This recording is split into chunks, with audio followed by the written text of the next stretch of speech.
So Politico just came out with a story 32 minutes ago, right before Hans and I were going to start our podcast. Trump is set to go on Joe Rogan on Friday. We don't know for how long yet, but the guess is probably at least a couple hours.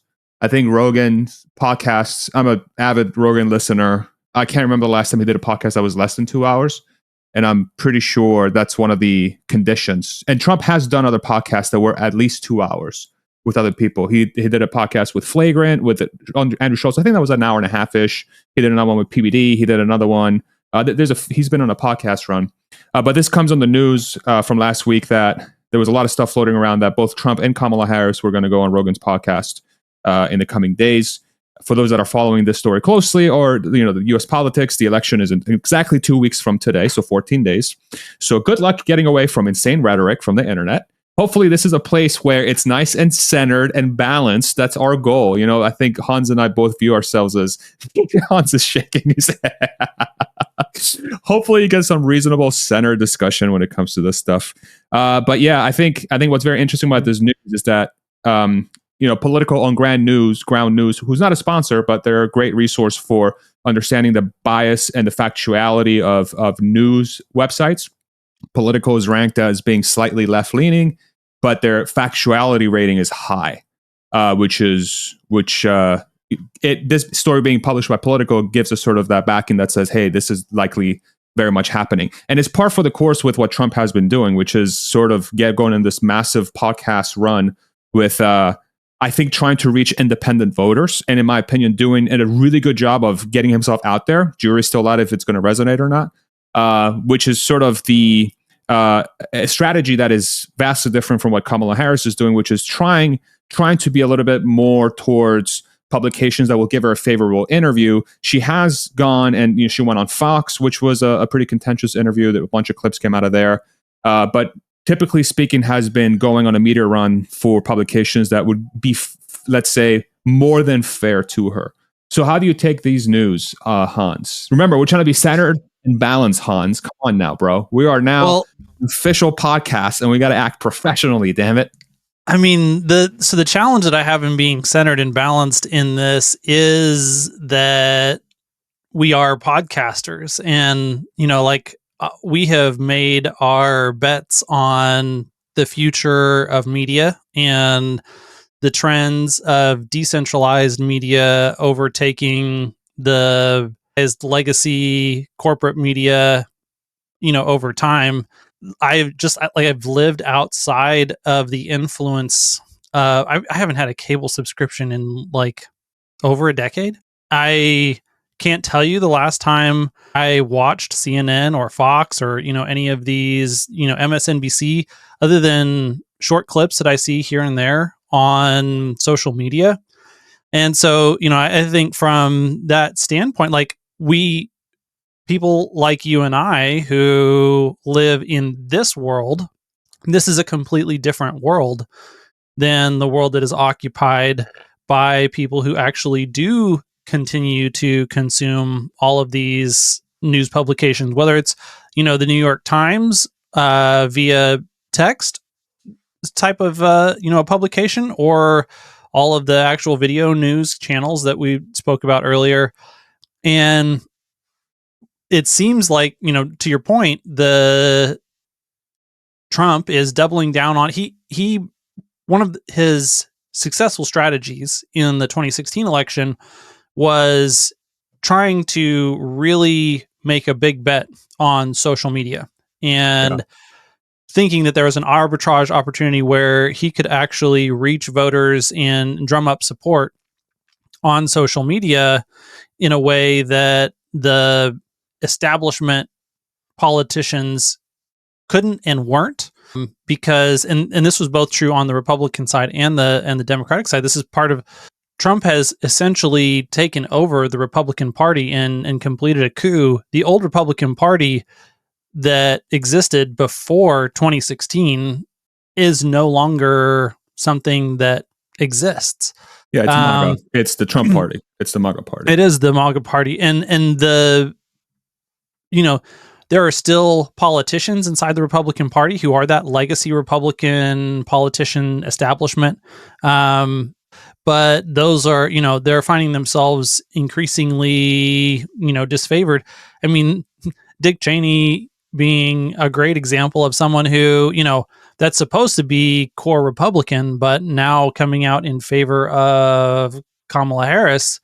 And I think to a lot of people, that is just a very obvious, but also telling mask off moment that, these neocon establishment uniparty politicians, they are in support of Kamala Harris, and, she can't run on a policy of change because she is everything that Donald Trump is not. And that's just it's a very different world.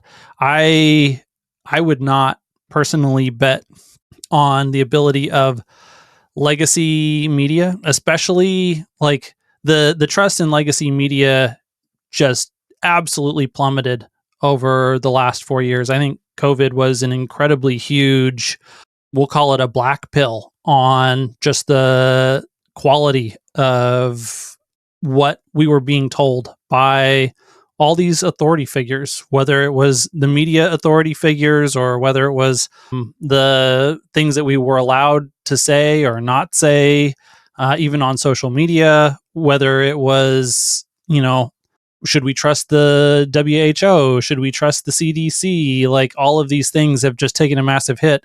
These were things that Trump was saying, he called them liars and fake news from 2016 onwards. And I think for many people, that just did not hit home. It did not resonate. It's like, okay, yeah, whatever, like, sure.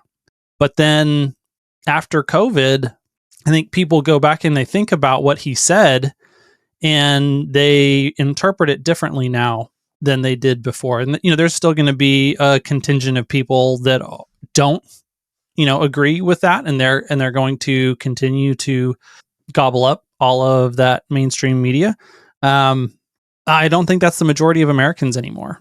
And at least it's not the majority of Americans my age. Like, I know very few people in our demographic who are not, at the very least, much more open to seeing the points that Trump has been making for a long time, if not like just completely supporting him. And, I don't know hardly anyone who watches legacy media. I don't know hardly anyone who buys into the narrative that the legacy media is trying to force feed down the American public's throat. And, we just have better options now. Yeah, I think that's great commentary. The trend that I've been seeing, and I would love to hear your perspective on this. I mean, we're both kind of in an overlapping bubble. I would say our bubbles probably overlap quite a bit, but I would love to sort of hear your take on this. It really does feel like this election cycle. I mean, every election cycle is like this, obviously, but this one more than usual because of how sort of stratified, like how much the extremes are being represented in each party, and the center's kind of like stuck without a candidate, really. I think Trump and Kamala are both trying to sell themselves that way. But I think what's really interesting is that shift, that trend, I'm seeing much more in favor of Trump than I'm seeing in favor of Kamala. And what I've been seeing, this is, some of it is anecdotal and some of it is trying to understand the trends, right? So I'll start with the anecdotal. So what's the anecdotes I've been seeing? Over and over again, more and more people that I know have been lifelong Democrats are no longer Democrat. That's a trend that I have been seeing firsthand, okay? Examples, my friends, my family, and people that I are also friends, but I consider to be sort of more acquaintances. When this conversation comes up, the conversation is always rooted around, man, I used to be a Democrat, I'm not anymore. The conversation I had with Galileo Russell on his podcast, Hyperchange. That was excellent. That was another eye-opening moment for me, because it's like, okay, and again, this is like a bubble, but it's like so interesting to see. Like, it's my bubble, but it's not like that. Not all those people come from the same background, right? Each example that I've listed, friends, family, and sort of acquaintances or people that I work with, right, directly, every single one of them have their own bubbles, and all of them are coming to the same conclusion, which is like, I want to leave the Democratic Party because I feel like it no longer represents me, right? the Galileo example is specifically interesting because it's another anecdotal data point that says, and for those that are not familiar who I'm talking about, and I apologize for this, Gally is an individual that covers finance very closely. He is a longtime Tesla, or he is a longtime liberal, longtime Democrat. He is based out of Seattle, Washington. So a lot of his family and friends historically have had a left-leaning bias, let's say, pro-climate change, et cetera, et cetera, et cetera. And in the last few months, he has seen a significant percentage of his friends group shifting away from the Democrat Party, where, you know, he mentioned that like 90% of his friends were Democrat, and now that same cohort of friends are now 60% Republican, right? Which is I haven't seen that level of shift in my personal life. It's been like pockets of this happening. So I'm like, okay, so that's kind of crazy. There's a lot of converting happening from one side to the other. And then, and if I think about, okay, if I talk to my parents, so one of the interesting conversations that I was having with my dad and mom, they were like, okay, so one of the things that's going to hurt Trump this election from their viewpoint was January 6th, regardless of how you view that story, right? They think that there's a lot of people that have traditionally been Republicans that just cannot stand how immoral or how terrible that was and how much influence Trump had in doing that. I'm not going to get into did he actually do it, did he not? I don't care about that. I just care about like, what are the trends, right? And so their justification is, hey, like the people that have been lifelong conservatives are gonna take issue with that, and they won't support Trump, they'll support Kamala instead. But here's the interesting overlap. That cohort of people traditionally are going to be older. Okay? Usually the Republicans bias to be older. What is the demographic in news that appeals to the older generation? Mainstream media. Okay? Yep. What media source is shedding viewers like crazy? Mainstream media. Okay? And I'm seeing all these different overlaps starting to appear, you know, to the point where I'm like, okay, I personally, you know, I'll say it, I'm having a very hard time seeing how Kamala wins this election. Very, very hard time seeing how she wins this election.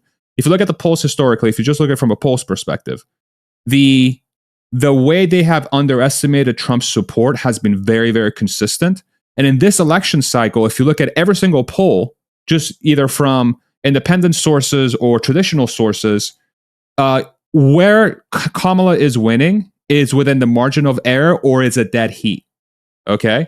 This bodes extremely well for Trump because Trump will consistently outperform the polls. But I think what's missing in this election cycle is this insane shift away from mainstream media from 2020 to 2024 that's going to shed a ton of independent votes that I think are going to convert to Trump versus Kamala trying to convert that sort of cohort of longtime Republicans coming to her. That's what I see happening. And again, this could be confirmation bias. This could be bubble thinking, right? And I try my hardest to get away from that, but that's what I'm seeing. I would like, what do you think about that? Do you think that's a reasonable conclusion to come to? I mean, that's exactly where my mind went. You know, I think there is just a baked in skepticism that I think a lot of people have now to whatever the legacy media narrative is. And the fact that they want to push so hard, you know, when you have things that are such blatant lies, like the Very Fine People hoax, that like all you have to do is 5 minutes worth of research to pull up the original, watch the thing, and then see how it was portrayed on the media. And you're like, oh, wow, like you guys are not just, you know, misrepresenting, like you're blatantly lying about this. Which wasn't fact checked at the debate with, and that was like one of the things that I'm like, yo, this is crazy, not. Right? Yeah. Because they don't care about, you know, the truth. When they're talking about misinformation and disinformation, what they're talking about, the ability to cancel people that are not politically correct enough for saying true things that are inconvenient. Yeah. And so this, you know, is so obvious to so many people. And, you know, I have no idea what happened on January 6th. And I am just disinclined to believe whatever they tell me I must believe about it, because I estimate that the likelihood that whatever they're telling me I must believe about it is true is well less than 50%. You know, it's not zero, but it's, you know, It's certainly not 100. It's less than 50. It's somewhere, 25, 30% likelihood of being true. If I'm discounting the value of their reporting on it by that much, it doesn't have that much power to sway my decision making either. And I think that that's the position that a lot of people are in these days. I do think that here, let me flip the tables and actually put it back in your court. Do you think that Kamala will actually do an interview on Rogan as well to follow up Trump? I don't know if she will. I hope that she does. Right? Like I think as somebody who I'm trying to figure out who to vote for. Okay. I think it would be smart to go on the largest platform in the world. Like, why wouldn't you go on the largest platform in the world? Joe Rogan is the largest platform in the world, like it or not. Mr. Joe Rogan, who, in my opinion, is quite the centrist voice especially for American politics. If you listen to him closely, he has a vast variety of views that will land him on both camps pretty consistently. And one of his strengths is that he is able to just talk to anyone. He will talk to anyone, right? And he will do so with respect and try to understand where they're coming from. And the innovation in podcasting is that is what this format is what allows that to happen, right? So if my theory is correct, that the people that are leaving mainstream media are the ones that Trump will convert, right, for his vote, especially with endorsements from Elon Musk, RFK Jr., Tulsi Gabbard. Like these are predominant Democrat liberal voices that have liberal missions, transition the world to sustainable energy through electric vehicles, making a vast policy change around health and food and medicine, going against pharmaceutical companies, right? Tulsi Gabbard trying to get people out of wars and bringing people home so people stop dying, right? These are like core liberal values, right? That's what I connect with. Okay, yeah, these are strong liberal values. That's what I want, right? And those people are supporting this guy who has who has either been smeared by mainstream media or doesn't do himself any favors because sometimes he says some stupid shit, right? So it's like we live in this weird world of like this guy trying to push it anyway. So the point I'm trying to make is she would benefit tremendously by going on Rogan, because if she is truly who the Democrat Party thinks is the best leader for them to move in the next election, in theory, she should be able to communicate those values, those liberal values, 1,000 times better than Trump would. In theory, right? If this is actually true, she would have 2 hours to communicate those values brilliantly and let the voter know that, hey, don't believe what you're hearing in media. This is who I am. And I'm going to be in front of a person who's going to challenge me, but I'm going to be able to communicate that clearly. Kamala's biggest problem, though, in my opinion, is that she's a terrible communicator. She is a terrible communicator. And the reason why she is because she overcomplicates everything. It's so hard to know what she's trying to say.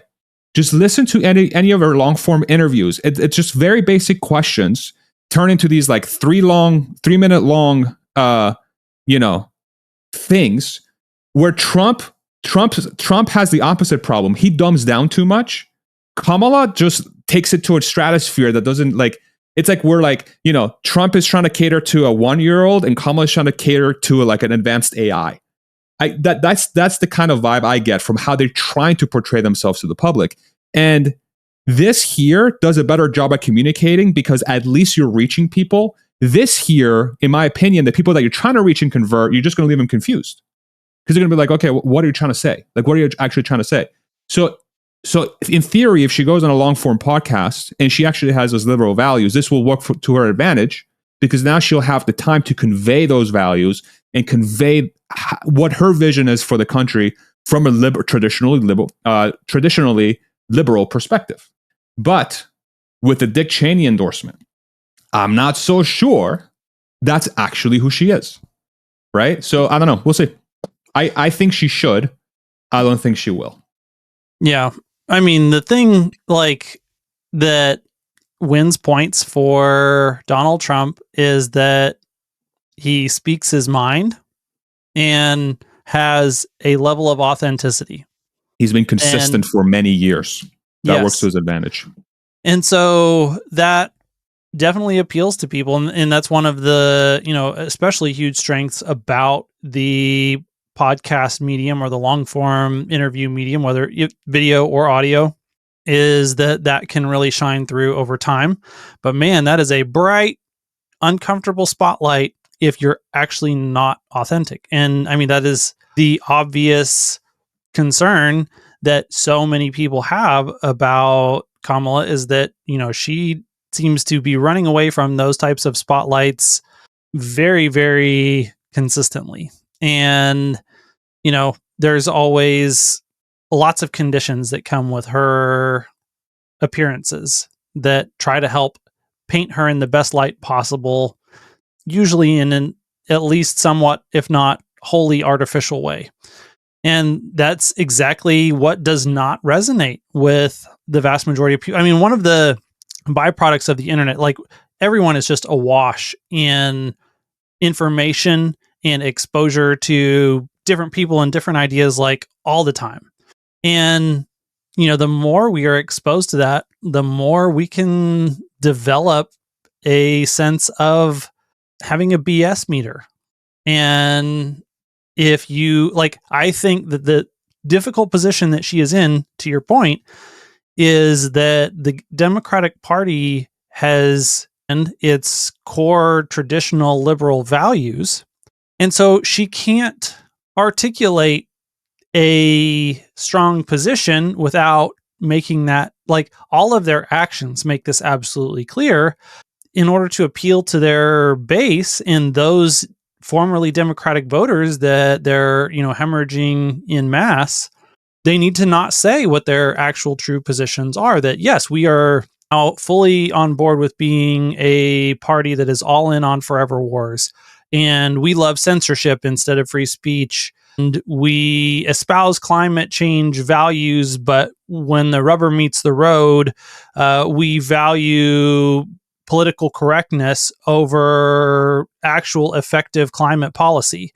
And, the list goes on. And I mean, that's one of the things that I do give Galley credit for. And one of the things I don't think we mentioned earlier is that he is the host of the channel Hyperchange. So if you're familiar with the name Hyperchange and you're not familiar with the name Galley, those are, one and the same. But, Galley really called out the Biden administration very vocally and directly when they snubbed Elon at the EV summit. And, I think that was a big thing for a lot of people. It was obviously a big thing for you. I don't think it was a surprise for a lot of people who were not members of the Democratic Party, because this type of thumb on the scale that unions have has, been something that was pretty readily apparent from the outside for a long time. But it's one of those moments where you're like, oh, wow, the things that we say and the things that we do 180 degrees opposed to one another. And there's lots of examples. And, obviously the Republican Party is guilty of being absolute, hypocrites as well. This was I know we've talked about this before, but my black pill on the Republican Party was when they did to Ron Paul exactly what the Democratic Party did to any number of great candidates, Bernie or Tulsi Gabbard, just over and over again. And I just can't, honestly, like I said, I can't remove my bias on this one. All of the people that I have been excited about recently in politics on the Democratic side, they have literally pushed those people out of the party. And the same thing, like I said, was true of the Republican Party until now.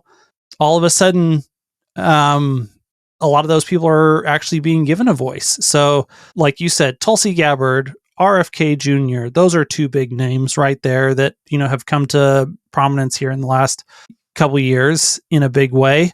But before that, there were a number of other people like Jordan Peterson was a progressive.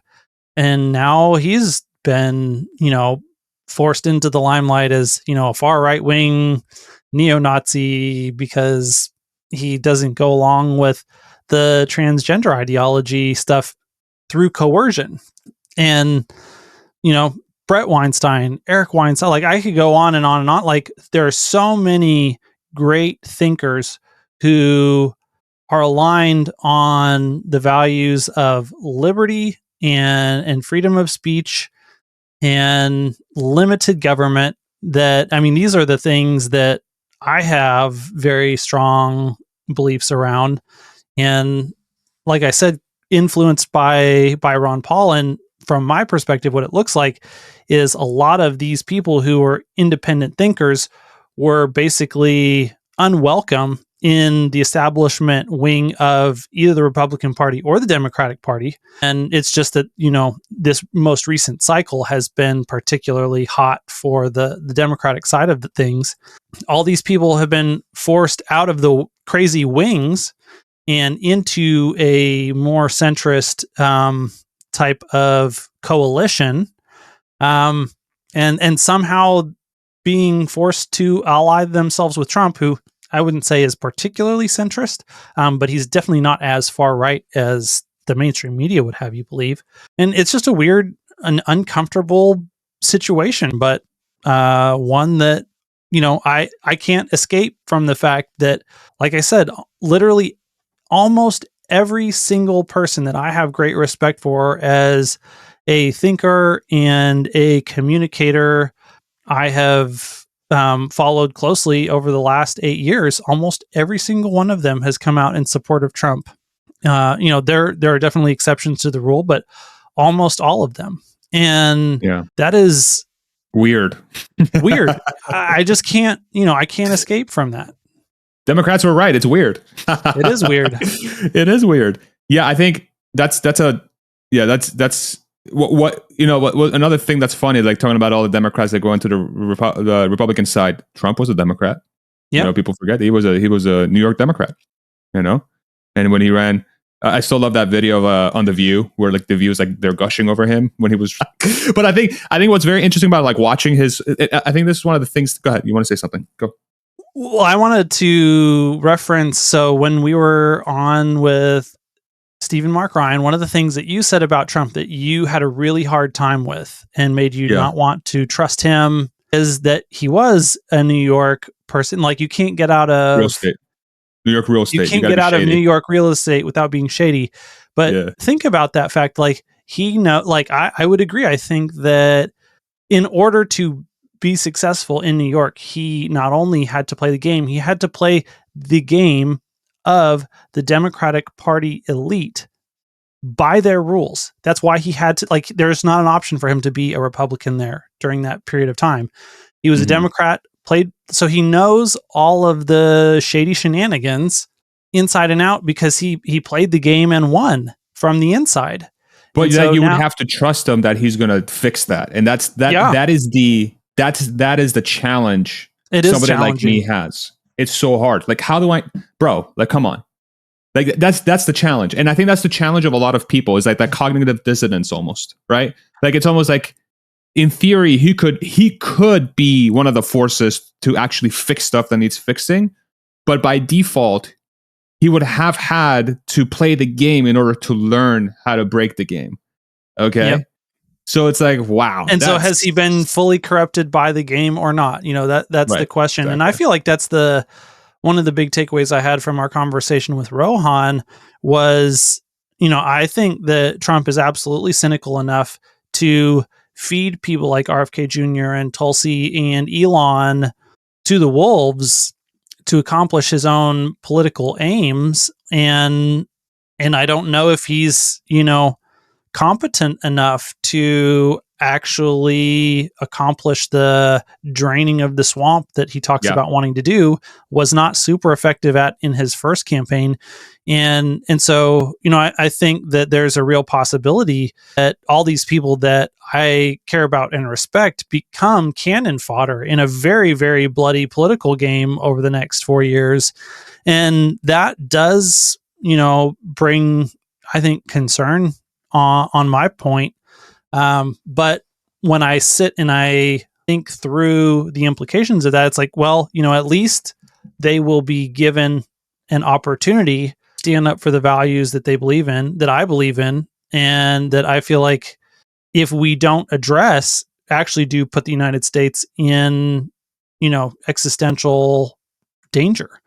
Yeah. So if we don't, I agree with Elon that if we don't deal with the overregulation and the bloat of the United States federal government, we will, it may not be in the next 4 years, but will inevitably in the next several decades become a crippled, old, incompetent country that is a shell of its former self, instead of having the vitality that America has shown in the face of challenges, over and over and over again in the course of its several hundred-year history. And so I agree that, well, if he's at least saying the right things about the things that he wants to do, and he's allying himself, this group of people that I actually have, a tremendous amount of hope in and respect for, instead of neocons like John Bolton and, just like the absolute trash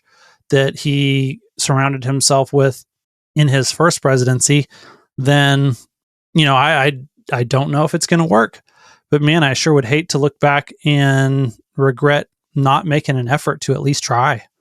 Yeah, for sure. I think the flip side of that is if he were to act in a way that we think he could act, which is in a very selfish way and just using people like Elon, RFK, and Tulsi just to get what he wants, I think the backlash from that will be so severe that it would just be suicide, political suicide. It would be character suicide. It would be legacy suicide.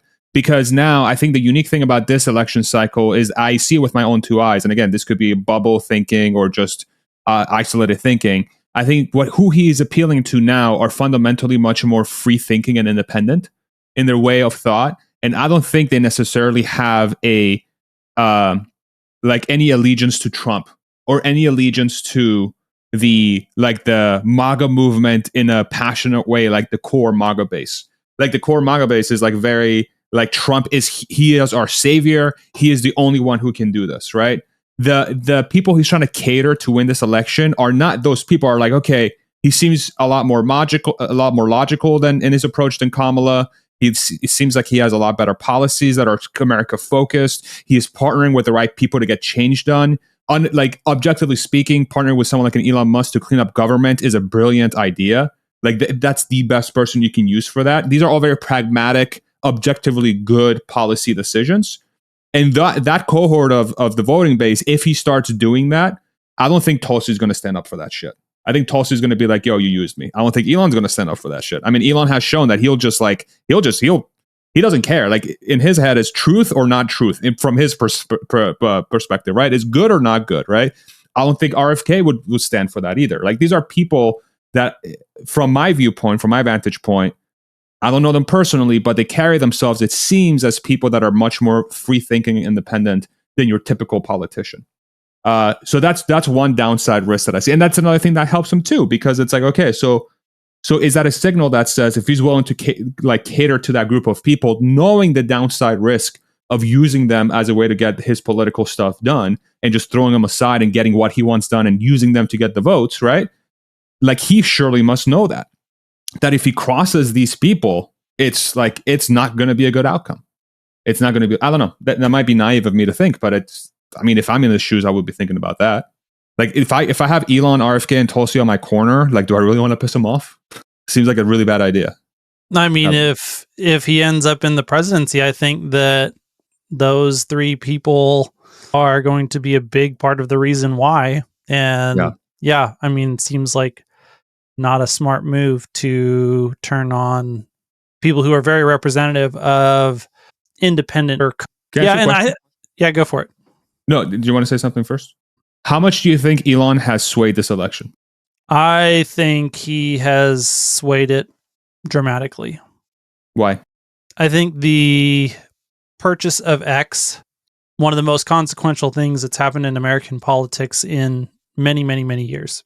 And I say that, based on the book by Tim Urban, What's Our Problem? And, he's got a great illustration where, I think a lot of people felt like everyone around them believed this narrative and it goes back to the beginning of our conversation about the narrative that the legacy media was trying to push around COVID and then around a number of other things, that while that censorship stronghold was in place, and not only were they hearing the same thing from their news, station as they were seeing on Facebook and Twitter and all their social media, like this straitjacket on narrative control that existed gaslit a lot of people into thinking, I guess I'm the crazy one. Like I use my eyes and I use my brain, and what I look out and I see is this, but literally 100% of the other incoming data that I'm seeing doesn't agree with that. I guess I just trust the crowd. Maybe I must be stupid. And like, this is literal, abusive gaslighting psychology. And we've seen the psychological experiments. We know how it works when people do that. Like, not only there's ones about, if a person in a lab coat tells you to shock someone for an experiment, like you'll do it even until they are seemingly screaming in pain. So there's that like just abdication of personal responsibility to an authority figure that is just like deeply ingrained in us. But then also just mob mentality. It gets to be really hard when it seems like everyone around you doesn't agree with you to stand up. And I think by Elon standing up and then allowing other people to share their thoughts, opinions, and ideas, as Stephen Mark Ryan would say, freely, then all of a sudden people started to realize, wait a second, this thing that I've been seeing, thinking, believing, feeling like was true, and couldn't find any other like corroborating validation of in the outside world, all of a sudden, poof, it just magically appears back into existence. And people realize, wait a second, I wasn't crazy. Like lots of people, not only, is it lots of, it's not that 90% of people disagree with me. It's that 60 or 70% of people agree with me. They just were too scared to say anything. And I think cutting through or that, actively suppressed. Yeah. Yes. Yeah. Even if they said anything, it was removed from public life. The combination of those things is like, it was a strangling hold of totalitarianism that had really descended on free societies in the West, and we're still fighting against. And being able to actually think collectively by exchanging, like it's the combination of X and then also podcasting, that these two things have been a place where actual sense making and collective thinking can occur independently of what is sanctioned and allowed by the state. And that helps us to realize all of the stuff that's been going on, like, is not okay. It wasn't okay at the time. I can't believe we went along with it. I can't believe I let them make me feel like I was crazy. Screw all of them. Yeah, I think I agree with all of that, honestly. I think Elon's town hall run is uniquely innovative, right?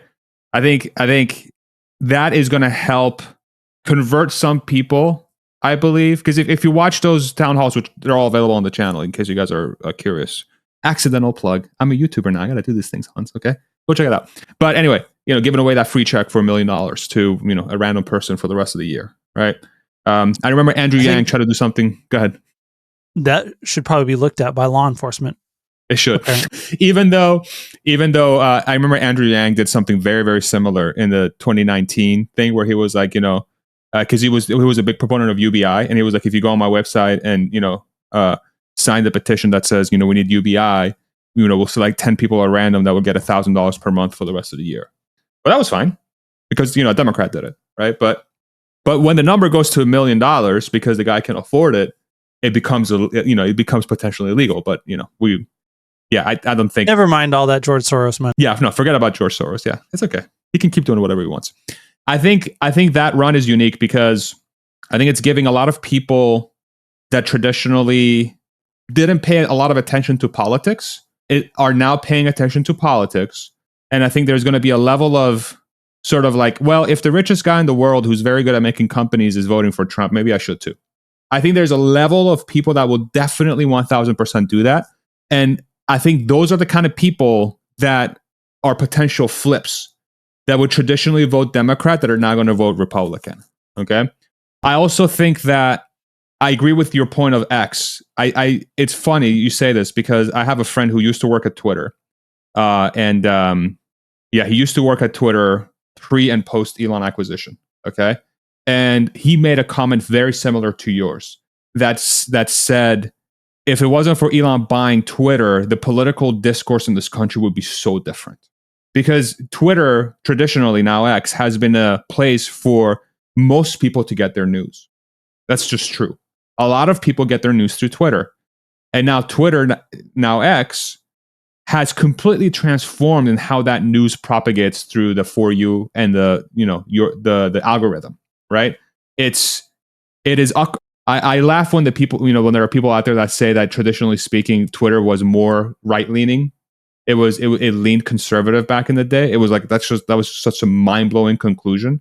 It is now unequivocally much more balanced, much more centered. Some people could make the argument that it has a right lean. I can buy that for sure.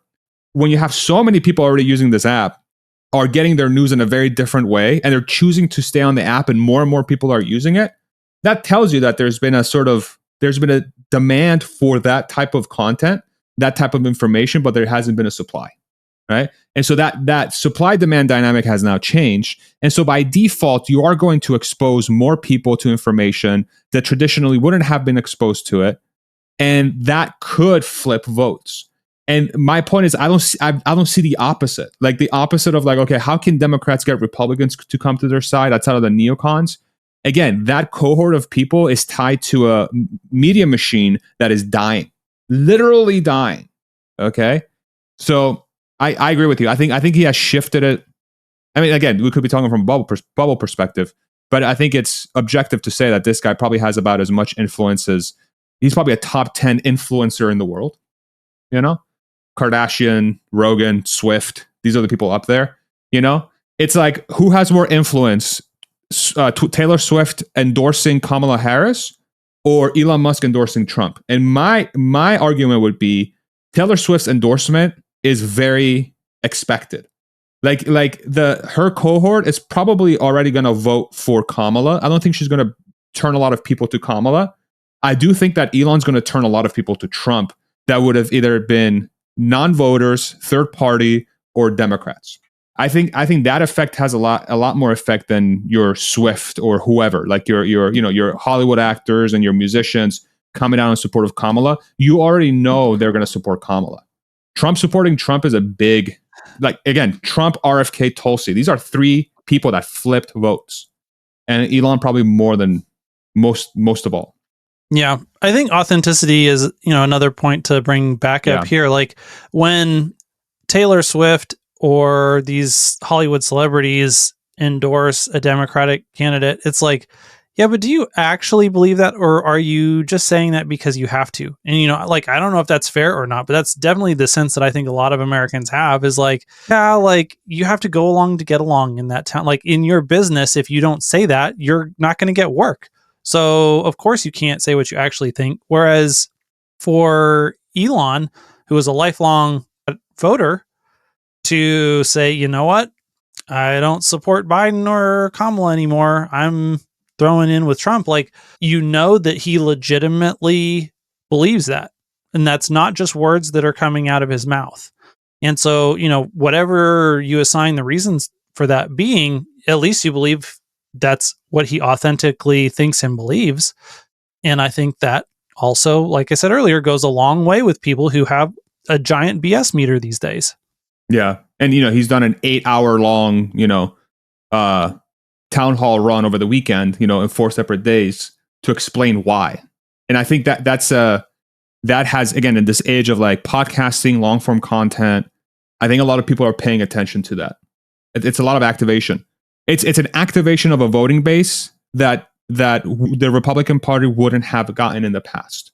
And I don't see the same level of activation for Kamala because I think she fundamentally has a lot of issues to activate. I just don't think she's that exciting of a candidate, especially when she's so last minute and she has such a hard time conveying a vision for the country because she overcomplicates her messaging for no reason. I think by default, she's at a disadvantage. Huge disadvantage. I don't think it's for no reason. Like, I think saying nothing is the exact goal. Like, I don't think she's off script. I think that she is abiding by the exact playbook.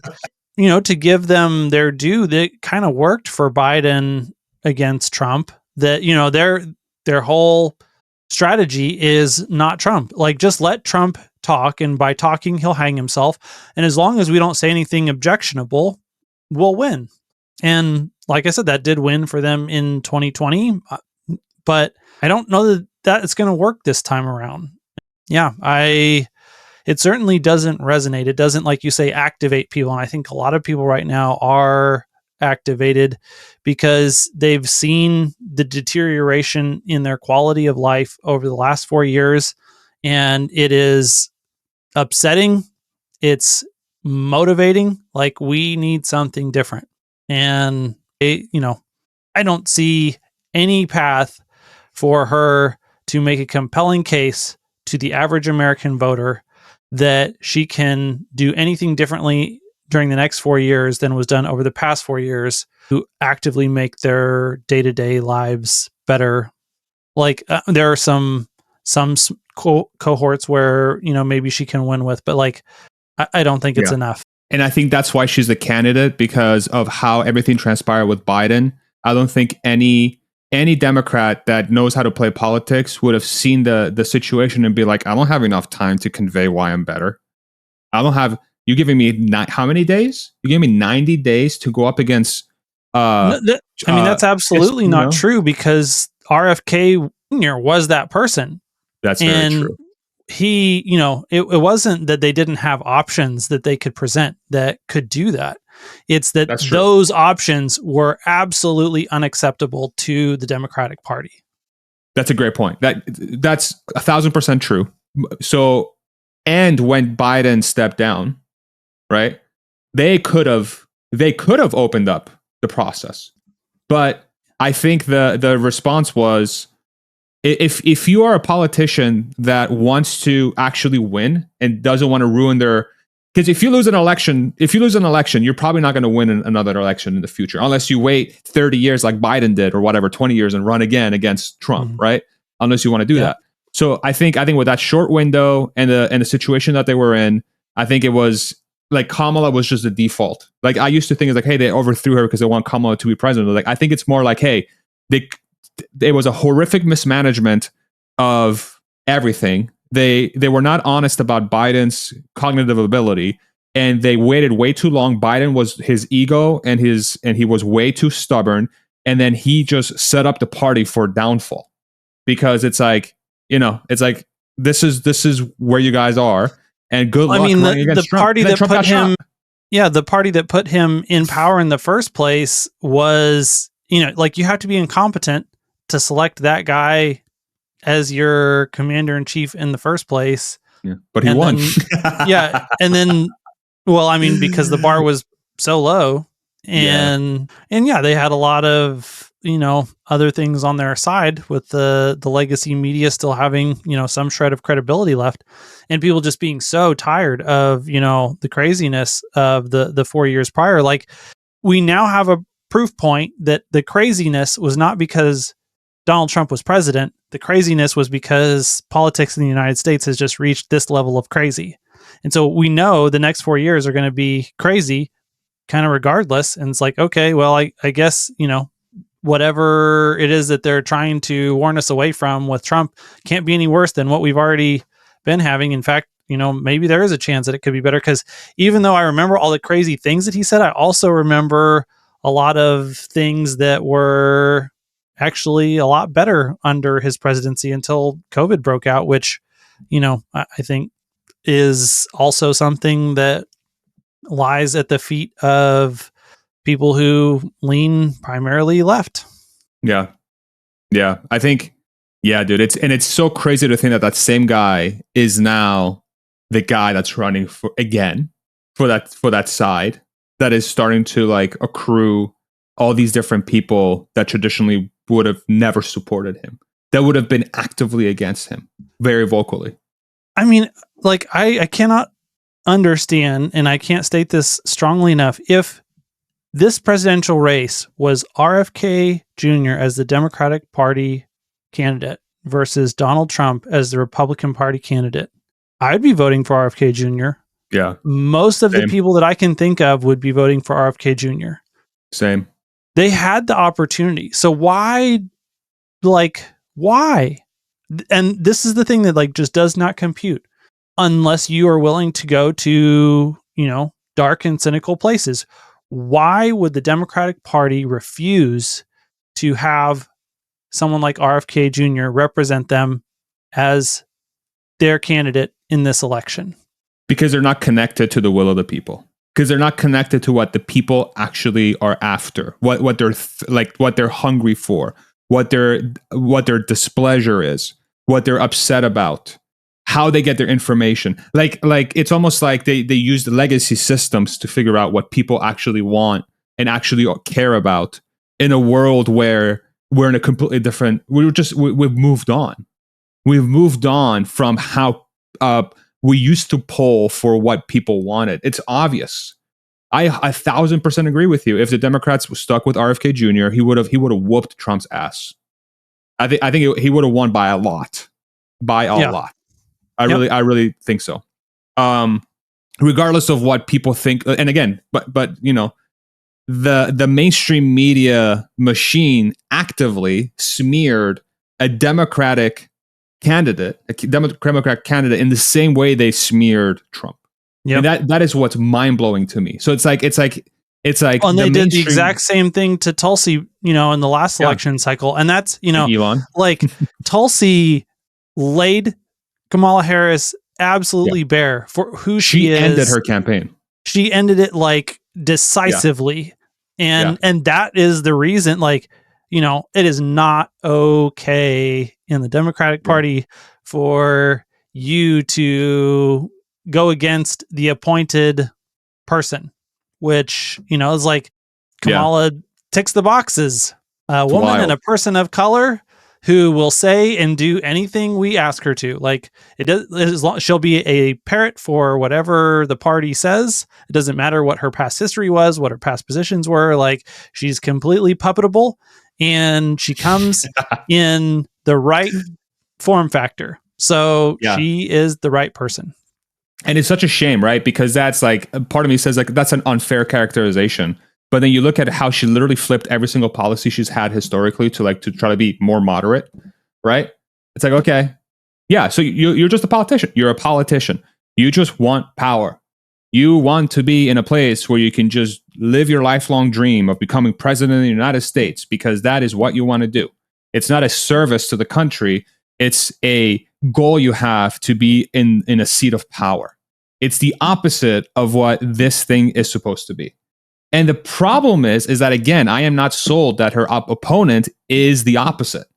That's the problem. Some of us in the more independent-minded, I would say, place we're at is like, okay, it's like, and this is, we go back to the state of politics, yada, yada. It's whatever. But anyway, I do think this one, okay, so who wins? Should we make a prediction podcast next week? Friday. Sure. Yeah. Okay. I've come out on X and I said I think Trump's going to win by a lot, but it could change. If Kamala goes on Joe Rogan, I'm willing to change that prediction, because that could shift a lot. Well, yeah, she would have to go on, and she would have to absolutely defy expectations in how she's able to handle that interview, and like she did on the debate. Yeah. That one, okay. A lot better than people expected. Yeah. So can she repeat that and be compelling? That's definitely what she would have to do. And, that is, if she could do that on Joe Rogan's platform and do it better than Donald Trump can do it, because, people are going to listen to both who are, trying to make that decision if she goes on, then, maybe she's got a shot. Like it has to be doing something different than what she's been doing. That's for sure. Which is the reason why it might actually, the reason she might actually go on is because she's got to do something. So then if she goes on, the question will be, how does she perform? How does she execute? I mean, it's got to be better than Mark Cuban has executed in trying to be her mouthpiece, kind of in a unofficial capacity. So, yeah. I mean, props to Cuban for doing it. I mean, I actually respect Mark a lot for coming out and being vocal and trying to engage people on what he thinks, on why he thinks she should be president. Right? I disagree with almost all of it, but at least he's out there having the conversation. That should be Kamala. That should be Kamala, right? I think, yeah, dude. It's like the more it's like, man. And the one thing that I'll give Cuban is that I think that he actually does hold, strong, principled, classically liberal values, and he thinks that those he can articulate it. And he thinks that the Democratic Party still align with those values. I don't think that they actually do, but I think that he's a true believer, and he believes that those are the things that the Democratic Party are able to actually accomplish. So, I think it's an extremely positive thing to have people like that who are able to, steelman and make the best arguments possible for a position, because that's what we need in order to make well-informed decisions. We need the best of people's opinions rather than the most ridiculous. And it's hard, it's easy to say that, and it's hard to actually do that because, the most ridiculous forms of people's opinions are the ones that are the easiest to make fun of and feel the best. But I would agree. I do give him a certain amount of credibility and respect for being willing to be a giant heel and the butt of a lot of, social commentary, to stand up for what, like I said, I think he actually believes. Yeah. And I think ultimately his support is probably stemmed in, I think a lot of that is true, but also, in the same way that Elon is going with Trump because he views Trump as a remover of roadblocks for his businesses, because the Democrat Party obviously is trying to actively prevent Tesla and SpaceX from, especially SpaceX as of late, which is weird with the Starlink and SpaceX stuff with the regulation stuff, right? That they're actively trying to slow down these companies. Whereas I think, and that's why he's supporting Trump in a way. I think Mark is supporting the Dems because I bet you he thinks that they're going to give him a better ability to ramp up cost plus drugs. I think that's part of the support is hey, that's why I'm going to go to bat with you guys, because once you get into office, cost plus drugs is going to go through the roof, because maybe that becomes the primary provider of drugs for Medicare, Medicaid, et cetera, because it's going to dramatically lower the cost to the population. And I think that's great. I mean, if you can dramatically lower the cost of healthcare for the population, fantastic. And maybe Kamala's yo, I got your back. In the same way that Trump to Elon's yo, I got your back. Politics, right? Right. Yep. All right. I'm depressed now. Bye, everybody. Bye. Like, subscribe, blah, blah, blah.